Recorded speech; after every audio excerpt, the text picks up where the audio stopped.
بسم اللہ الرحمن الرحیم۔ السلام علیکم اسٹوڈنٹس، آج میں آپ کو اردو کے لیکچر نمبر 7 میں خوش آمدید کہتی ہوں۔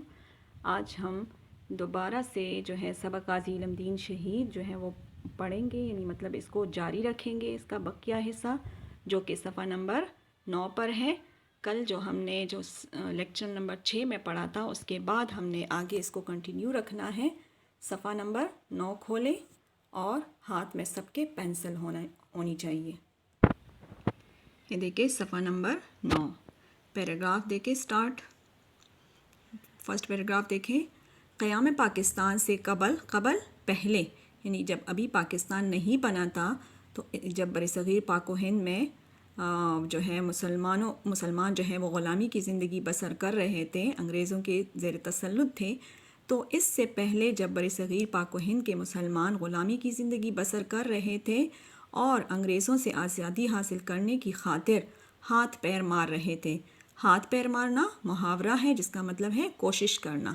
اب ظاہر ہے غلامی تو کوئی بھی پسند نہیں کرتا، اور پھر اللہ تعالیٰ نے مسلمانوں کو تو غلامی کی زندگی گزارنے سے بالکل منع فرمایا ہے۔ اس وجہ سے وہ جو ہے انگریزوں سے آزادی حاصل کرنے کے لیے جو ہے وہ بہت زیادہ کوشش کر رہے تھے، اور اس کوشش میں وہ جان و مال کی بازی لگا رہے تھے۔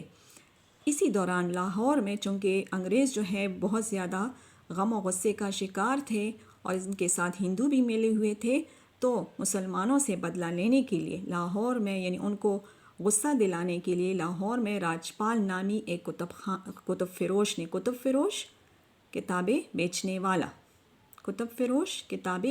والا، تو اس نے انگریزوں کی ہمدردی اور حمایت طرفداری سے رسول اکرم صلی اللہ علیہ وآلہ وسلم کی ذات اقدس کے بارے میں ایک دل آزار کتاب شائع کی۔ دل آزار، دل کو تکلیف دینے والی، شائع کی، چھاپی، یعنی ایک ایسی کتاب انہوں نے چھاپی جو کہ کتابیں فروخت کرتے تھے، تو انہوں نے انگریزوں کی حمایت سے، ان کی ہمدردی سے جو ہے ایک کتاب ایسی شائع کی جس میں اس نے حضور پاک صلی اللہ علیہ وسلم کی ذات کے بارے میں ایسی باتیں لکھی تھی کہ ان کو پڑھ کے جو ہے ایک مسلمان کے دل کو بہت تکلیف پہنچتی تھی۔ ٹھیک ہے، تو یہ مسلمانوں کے لیے ایک بہت تکلیف دہ بات تھی جو ایک ہندو پروفیسر چپاوتی نے لکھی تھی، ٹھیک ہے، اور اسی راجپال نے جو ہے شائع کی تھی۔ لیکن اس ملعون کو بچانے کے لیے اس کتاب پر مصنف کا نام تحریر نہیں کیا گیا تھا۔ راجپال نے سب سے بڑا جرم کیا کیا تھا کہ اس نے اس کے اصل مصنف جو کہ پروفیسر چپاوتی تھے، ان کا نام جو ہے چھپایا ہوا تھا، نہیں تحریر کیا تھا، ٹھیک ہے، اور شان رسول صلی اللہ علیہ وآلہ وسلم میں گستاخی کی اس مضمون حرکت کے خلاف اس وقت کی عدالت سے رجوع کیا۔ ٹھیک ہے، مسلمانوں نے کیا کہ اس ملعون کو بچانے کے لیے تو انہوں نے مصنف کا نام نہیں لکھا تھا، مسلمانوں کو معلوم نہیں تھا کہ یہ کس نے لکھا ہے، تو انہوں نے حضور پاک صلی اللہ علیہ وسلم کی شان میں یہ گستاخی کرنے والے کو بے ادبی کرنے والے کی اس حرکت پر، مضمون حرکت، برا فعل، ٹھیک ہے، کے خلاف جو ہے اس وقت کے مسلمانوں نے جو ہے اس وقت کی عدالت سے رجوع کیا کہ ہمیں انصاف دلایا جائے اور ہمارے رسول صلی اللہ علیہ وسلم کی شان میں جس نے بے ادبی کی ہے اس کو بھرپور سزا دی جائے، مگر توہین رسالت کا قانون نہ ہونے کی وجہ سے عدالت نے راجپال ملعون کو کوئی سزا نہیں دی اور بری کر دیا۔ ملعون جس پر لعنت بھیجی جائے، ٹھیک ہے، وہ شخص جس پر لعنت بھیجی جائے وہ ملعون کہلاتا ہے۔ لیکن چونکہ اس وقت جو ہے انگریزوں کی حکومت تھی اور توہین رسالت کا کوئی قانون نہیں تھا، جس کی وجہ سے مسلمان خود راجپال سے بدلہ لینے پر مجبور ہو گئے، اور لیکن اب جو ہے اسلامی جمہوریہ پاکستان کے آئین میں الحمدللہ گستاخ رسول کے لیے واضح سزا جو ہے وہ موجود ہے۔ لیکن اس وقت چونکہ یہ جو ہے یہ سزا نہیں تھی، توہین رسالت کا کوئی قانون نہیں تھا، اس لیے جو ہے مسلمان خود بذات خود جو ہے راجپال ملعون سے بدلہ لینے پر تل گئے، لیکن عدالت نے جو ہے راجپال کو کوئی سزا نہیں دی اور اس کو بری کر دیا، یعنی اس کو رہائی دلا دی، رہا کر دیا۔ اس فیصلے سے مسلمانوں میں غیظ و غضب کی لہر دوڑ گئی۔ غیظ و غضب، غم اور غصے کی لہر دوڑنا، یعنی ان میں اور بھی جو ہے غم و غصہ جو ہے وہ بھر گیا۔ ٹھیک ہے. غیظ و غضب کی لہر دوڑنا محاورہ ہے جس کا مطلب ہے غم و غصہ زیادہ بڑھ جانا. اور وہ راجپال کو خود سزا دینے کے لیے کمر بستہ ہو گئے. ٹھیک ہے. اور وہ بذات خود راجپال کو سزا دینے کے لیے تیار ہو گئے. کمر بستہ ہونا، بالکل تیار ہونا، یہ بھی محاورہ ہے. نوٹ کریں اس کے ساتھ محاورہ جس کے معنی ہے مکمل تیار ہونا، بالکل تیار ہونا. یعنی وہ اپنی جان و مال اور سر سے جو ہے وہ گزر گئے تھے اور انہوں نے راجپال کو جو ہے اس کے کردار تک پہنچانے کے لیے وہ اٹھ کھڑے ہوئے. لہٰذا 27 ستمبر 1927 کو لاہور کے ایک غیور سرفروش خدا بخش نے راجپال پر قاتلانہ حملہ کیا. غیور غیرت مند، سرفروش دیکھیں اوپر آپ نے لکھا کتب فروش، اسی طرح ہم کہتے ہیں نا سبزی فروش، پل فروش، تو اسی طرح یہ پل بیچنے والا، کتاب بیچنے والا. اب اپنا سرخ تو کوئی بیچتا نہیں ہے، لیکن یہاں پہ مراد کیا ہے؟ جان سے گزر جانا، اپنی جان کو داؤ پہ لگانے والے. ایک ایسا غیرت مند انسان جس کا نام خدا بخش تھا، اس نے اپنی زندگی داؤ پر لگا دی اور راجپال پر قاتلانہ حملہ کیا، مگر وہ اس حملے میں بچ گیا اور خدا بخش کو 7 سال قید کی سزا ہو گئی. ٹھیک ہے، وہ بچ گیا اس کے حملے سے اور حکومت نے، قانون نے اس کو سزا کے طور پر خدا بخش کو 7 سال کی قید کر دی. مگر یہ سلسلہ کب تمنے والا تھا؟ ختم ہونے والا تھا. یعنی اس سے بدلہ لینے کا جو سلسلہ تھا وہ ختم ہونے والا نہیں تھا، کیونکہ سارے مسلمان جو ہے غم و غصے میں گرفتار تھے. آگے دیکھیں، ابھی راجپال پہلے حملے کے ڈر سے جو ہے وہ باہر نہیں نکلا تھا کہ کوہاٹ سے رسالت مآب صلی اللہ علیہ وآلہ وسلم کا ایک اور پروانہ عاشق عبدالعزیز آیا، جس کا نام کیا تھا؟ عبدالعزیز آیا، اور اس نے بھی راجپال ملعون کو ختم کرنے کی کوشش کی، یعنی اس پر حملہ کر دیا. ٹھیک ہے، اور اس سے انتقام لینے کی کوشش کی، لیکن وہ بھی اپنی اس کوشش میں کامیاب ہوا. لیکن بعد میں پتہ چلا کہ اس نے جس شخص کا سر تن سے جدا کرنا یعنی قتل کرنا، یعنی اس نے جس شخص کو قتل کر دیا تھا وہ دراصل راجپال ملعون کا کوئی دوست تھا. ٹھیک ہے، غلط فہمی میں جو ہے اس نے پھر راجپال ملعون کے دوست کو قتل کر دیا تھا. اگر وہاں پر راجپال ہوتا تو وہ اپنی اس کوشش میں کامیاب ہو جاتا، لیکن شاید یہ اعزاز اس کے نصیب میں نہیں لکھا گیا تھا، جبھی تو اس نے اس کے دوست کو قتل کر دیا. ان واقعات نے راجپال کو حواس باختہ کر دیا تھا. حواس باختہ کرنا، پریشان کرنا. ٹھیک ہے، ظاہر ہے اب مسلمان جو اپنی جان سے جو ہے اپنی سر سے گزر رہے تھے اور اس کو قتل کرنے کا کوئی بھی موقع ہاتھ سے نہیں جانے دے رہے تھے، تو ان حالات نے راجپال کو پریشان کر دیا تھا.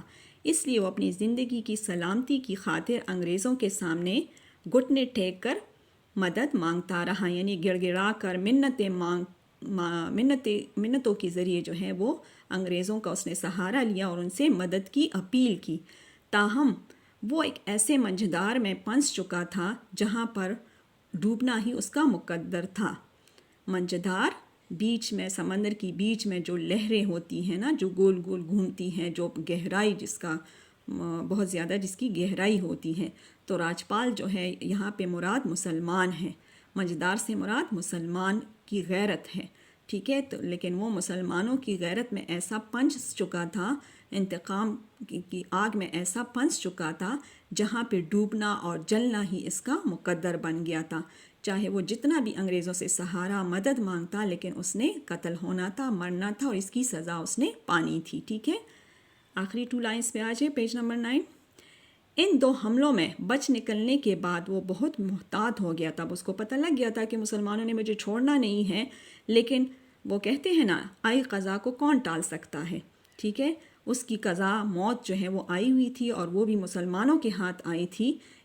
ٹھیک ہے، یہ ضرب المثل ہے جس کا مطلب ہے مقررہ موت کو کوئی نہیں ٹال سکتا. یعنی جس کی زندگی کی جو ہے وہ ختم ہو جاتی ہے اور موت آ جاتی ہے تو آئی ہوئی موت کو کوئی نہیں روک سکتا. اس کا اجل آ گیا تھا، اس کی موت آ گئی تھی، جس کی وجہ سے جو ہے اس نے مرنا ضرور تھا، کیونکہ خدا ہر فرعون کے لیے ایک موسیٰ بھیجتا ہے.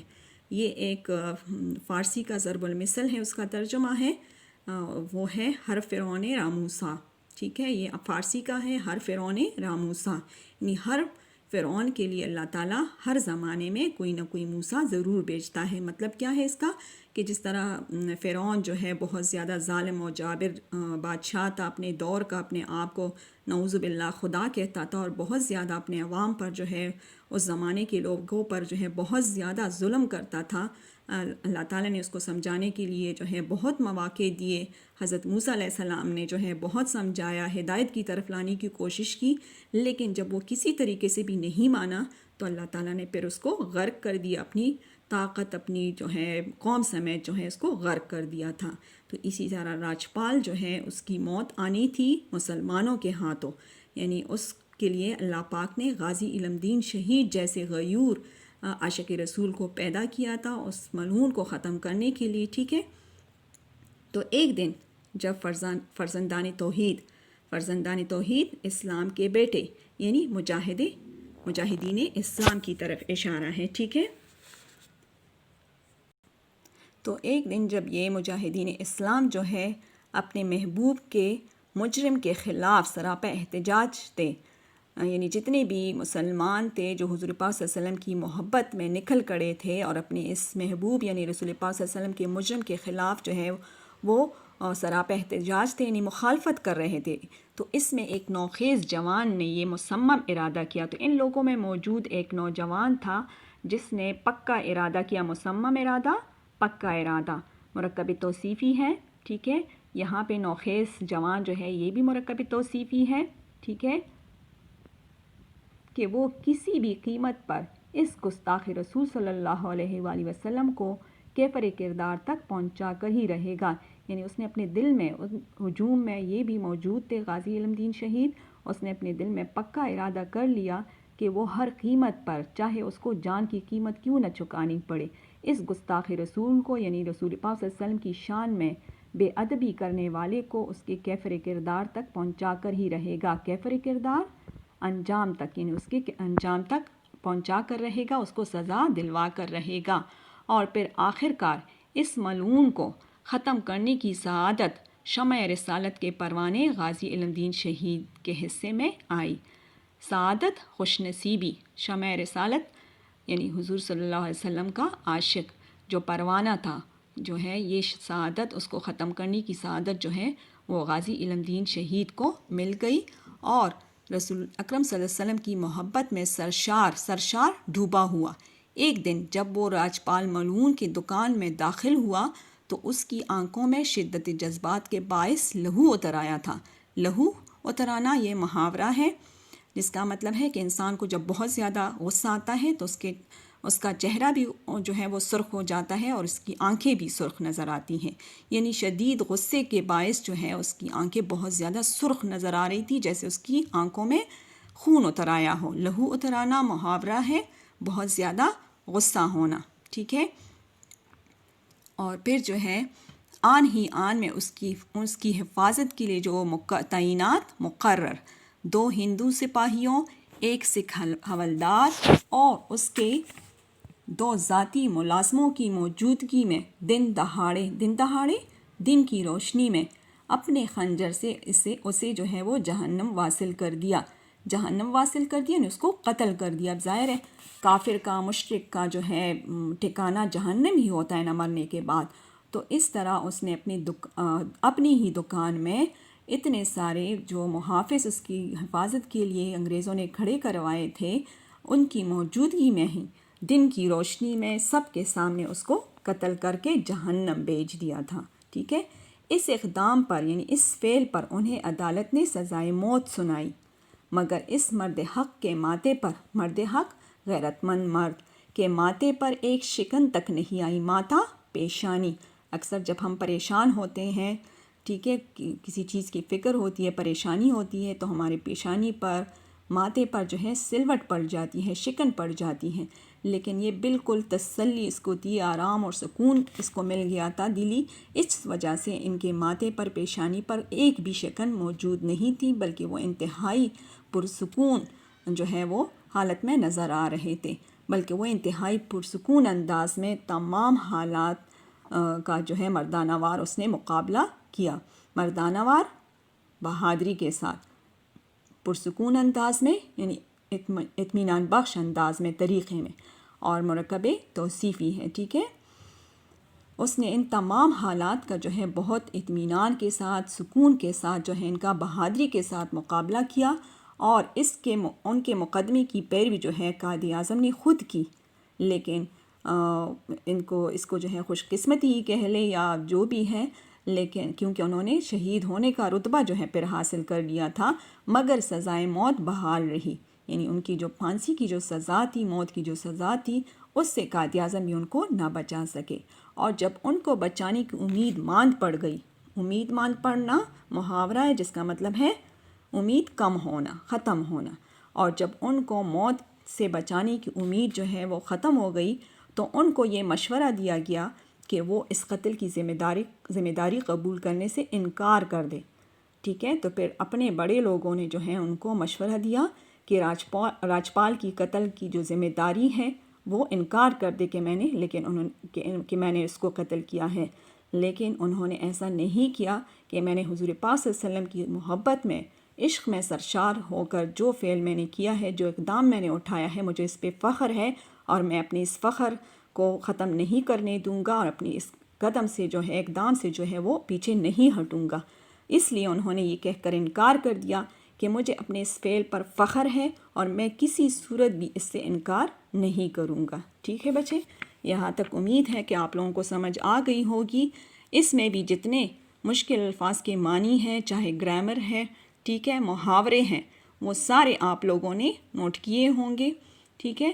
اور کوشش کریں کہ اس میں جتنی بھی، بلکہ ہوم ورک لے لے، جتنی بھی محاورات میں نے بتائے ہیں وہ پریکٹس نوٹ بک میں لکھ لیں اور اس پر جملے بنا لیں، ٹھیک ہے۔